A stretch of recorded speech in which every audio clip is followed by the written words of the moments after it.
Hello everyone! Kamusta? Kamusta? Welcome pong muli sa aking kusina! At dahil summer na, gagawa tayo ng ice candy na unique at sigurado curious ang mga customers mo. Ito ang Ice Candy Dinosaur! 2 to 3 ingredients lang ang kailangan. Pwede ka na magsimulang magnegosyo. Siyempre, para malaman nyo kung paano, huwag kayong maglilipat ng channel. Dapat panoorin nyo hanggang dulo ang aking video. Kung bago lang kayo sa aking channel, huwag nyo pong kalimutan na mag-subscribe at pakiclick nyo na rin po ang bell notification. Paki-like at follow nyo na din po ako sa aking Facebook page. Tara na po at magsimula na po tayo! Para sa recipe natin for today, kailangan natin ng dalawang 370 ml ng evaporated milk. Kahit anong brand ng evap po pwede. Ngayon po, sa isang maliit na kasirola ay ibuhos na natin ang ating dalawang evap.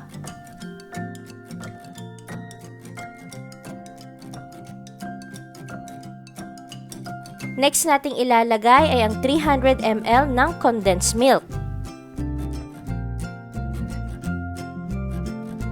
Para mas lalong maging creamy ang texture ng ating ice candy, ay maglalagay tayo ng 2 tablespoon ng cornstarch. Gamitin na lang natin ang ating gatas pang dissolve ng ating cornstarch.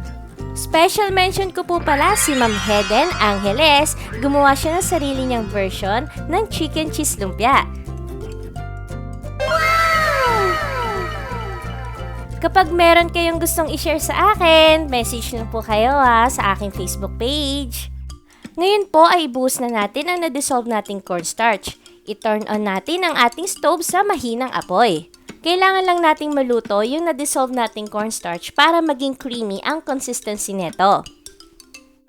Para sa ating ice candy, gagamit ako ng ice candy plastic na may sukat ng 1 3/4 by 10.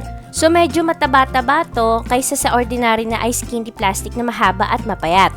Para maging ice candy dinosaur, ang gagawin natin, gagamit tayo ng cream stick na ang flavor ay chocolate.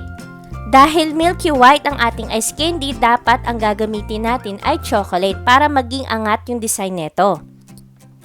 So ipapasok lang natin ang ating cream stick sa loob ng plastic. Then pumisil lang tayo yung ganyang kalaki, tapos i-flatten natin para makagawa tayo ng bilog. Sa kabilang side naman, ganun din ulit ang ating gagawin. Alam niyo, nakaka-enjoy siyang gawin. Para sa akin nakakatuwa kasi yung color combination na magagawa natin dito. Super cute. Alam niyo yung kahawig niya yung spot color na nasa likod ng cartoons na dinosaur. At yung baby egg na mga dinosaur, ganun na ganun, di ba? Alright, tara, let's na sa ating SOS. Shout out session!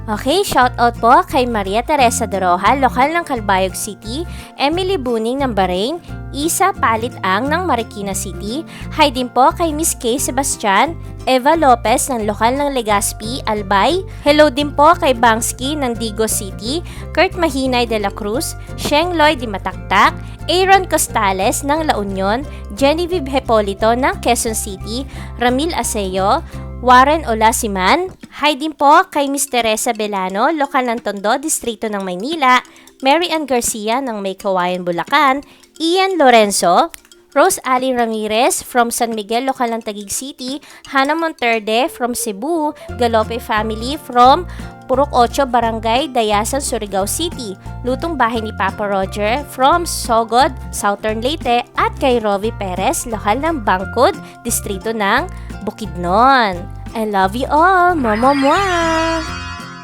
Ngayon po ay gagamit tayo ng embudo. So kailangan yung gatas na ilalagay natin ay hindi na mainit. So per ice candy plastic, ang ilalagay natin ay 1/2 cup ng gatas.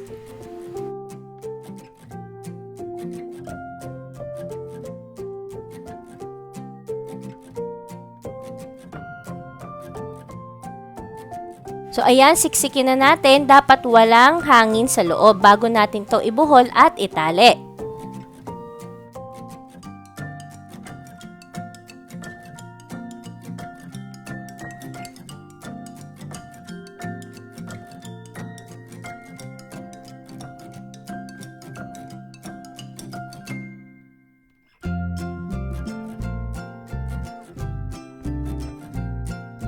So gupitin lang natin yung excess na plastic sa dulo. Yan, oh, 'di ba? Super cute.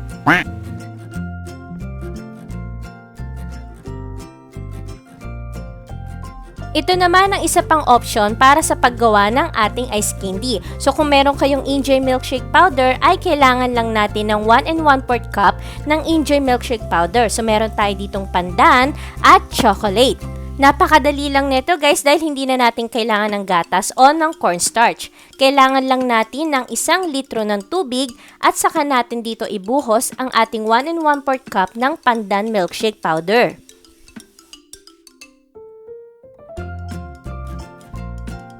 Haluin lang natin itong mabuti hanggang sa ma-dissolve. Room temperature lang ang ginamit kong tubig. So, hindi ito malamig, hindi rin ito mainit. Kaya huwag kayong mag-alala kasi madi-dissolve din naman ang ating powder basta tuloy-tuloy lang sa paghalo. Pero kung kayo ay nagmamadali, pwede rin naman ninyo itong painitin para mas lalo mabilis yung pag-dissolve ng ating powder. So, ayan, na-dissolve na ang ating powder. Ilipat na natin ito sa measuring cup.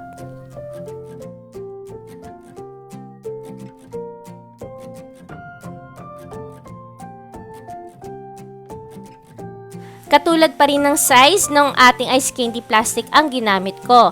Yung flavor ng ating cream stick ay chocolate pa din.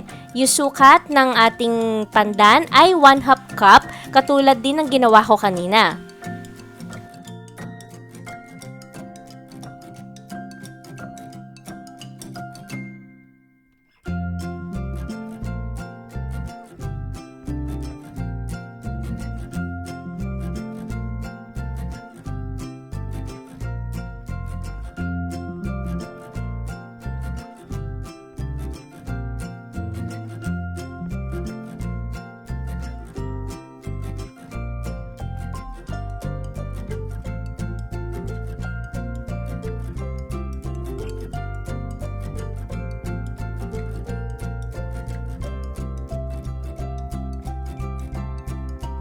Para sa ating Enjoy Milkshake chocolate flavor, same process lang din ang ginawa ko katulad nung sa pandan. Pero dito sa chocolate flavor natin, ang plastic na ginamit ko ay 1 1/2 by 10. So mas payat siya kesa dun sa isa. Sana all payat, no? Sana all. Ang gagamitin naman nating flavor ng cream stick para sa ating chocolate ice candy ay strawberry. Pero nga lang, yung strawberry na nabili ko may halong chocolate. Wala kasi nabili. Ngayon naman, ang ginamit kong flavor ng ating cream stick ay yung milky flavor. Alam nyo guys, kung mas mataba ang utak nyo sa akin, mas marami pa kayong idea na color combination na pwede nyong ma-experiment dito sa ating ice candy.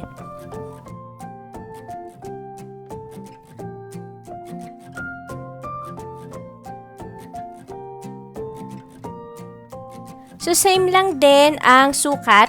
1/2 cup ang ibubuhos nating chocolate per ice candy plastic.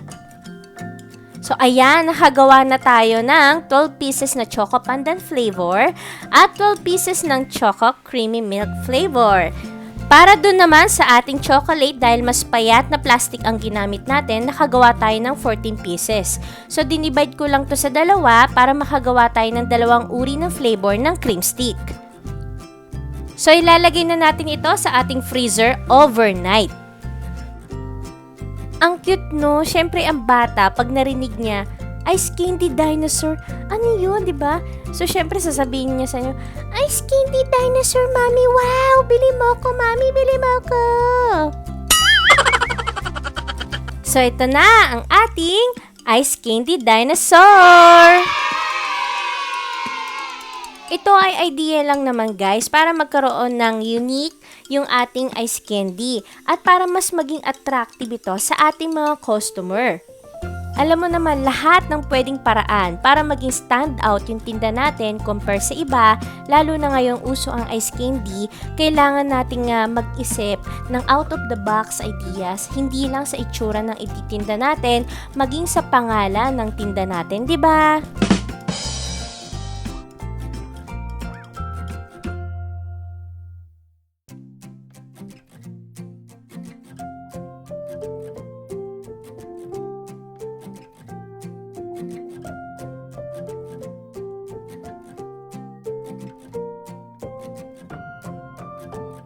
So ito yung ating Ice Candy Dinosaur na Milky Choco flavor.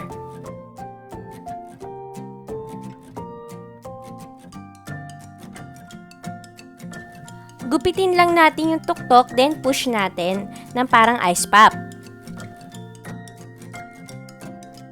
Alam nyo, lahat ng ice candy na ginawa natin, lahat talaga masarap. Pero ito yung pinaka-paborito ko. Kasi yung ingredients na ginamit natin dito, purong gatas, tapos mayroon pang cornstarch and condensed, mas creamy, soft, ice cream-like na talaga siya. Kaya ang sarap.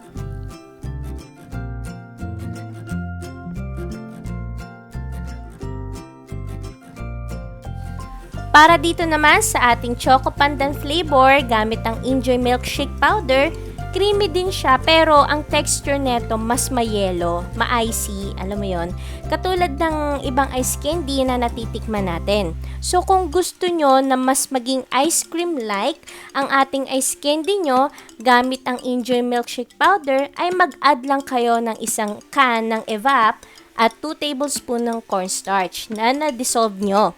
No need na maglagay ng asukal kasi yung Enjoy Milkshake Powder ay matamis na.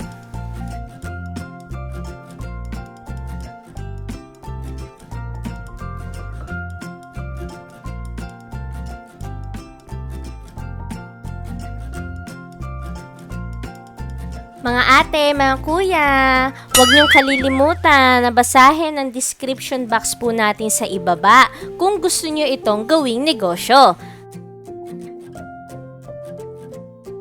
At kung nagustuhan ninyo ang recipe natin for today, please paki-like nyo na po ang aking video. Subscribe na po kayo sa aking channel. Kita-kits po tayo next week. Bye-bye!